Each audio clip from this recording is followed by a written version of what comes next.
Bom dia, tudo bem? Começando mais um Morning Call da Blackbird. Hoje, dia 21 de junho. A decisão do Copom sobre a taxa básica de juros brasileira é o destaque hoje. Também segue no radar a votação do relatório do arcabouço fiscal. O projeto, que teve algumas alterações em relação ao texto aprovado na Câmara, deve ser levado à apreciação no plenário do Senado ainda nesta quarta-feira.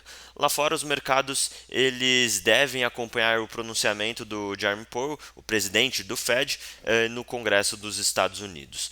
E é esperado que o cupom ele mantenha a taxa Selic em 13,75% pela sétima reunião consecutiva, mas o comunicado pós-decisão deve ser ajustado para incorporar a melhora recente nas perspectivas de inflação.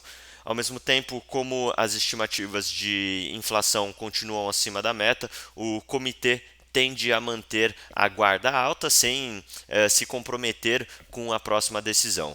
Com isso, o cenário base considera um corte de 0,25 pontos percentuais na taxa Selic em agosto, seguido de cortes de 0,5%, meio pontos percentuais também até o juro básico atingir 11% no primeiro trimestre de 2024. Em relação ao arcabouço fiscal no Senado, a Comissão de Assuntos Econômicos do Senado Federal vai se reunir para votar o relatório do arcabouço fiscal apresentado pelo relator, o Omar Aziz, e algumas mudanças foram apresentadas em relação ao texto aprovado na Câmara dos Deputados, dentre as quais é destacado a retirada do Fundo Constitucional do Distrito Federal, da complementação da União ao Fundeb e das despesas com ciência e tecnologia, do limite de despesas da nova regra fiscal. O nosso ver, a retirada desses itens acaba por fragilizar todo o arcabouço. E primeiro, porque essas despesas passam a crescer sem qualquer restrição. Além disso, as alterações colocam pressão sobre a possível exclusão de outras despesas do limite. Em relação aos mercados do Brasil ontem, a expectativa para a decisão da Selic hoje, o Ibovespa ele fechou a terça-feira em queda de 0,2%. O movimento de baixa ele foi puxado principalmente pela Vale, que caiu 2,6% com a desvalorização nos preços do minério de ferro.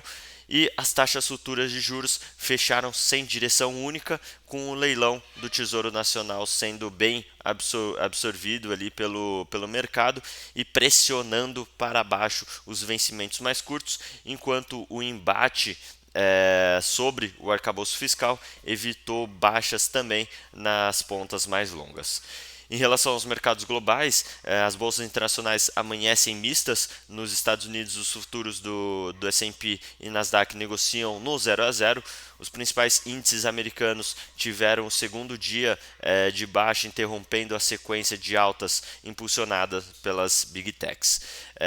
Além da participação do presidente do Fed, o Jerome Powell, em audiência no Congresso americano, investidores devem ficar atentos a discursos de outros 5 diretores do Banco Central dos Estados Unidos ao longo do dia.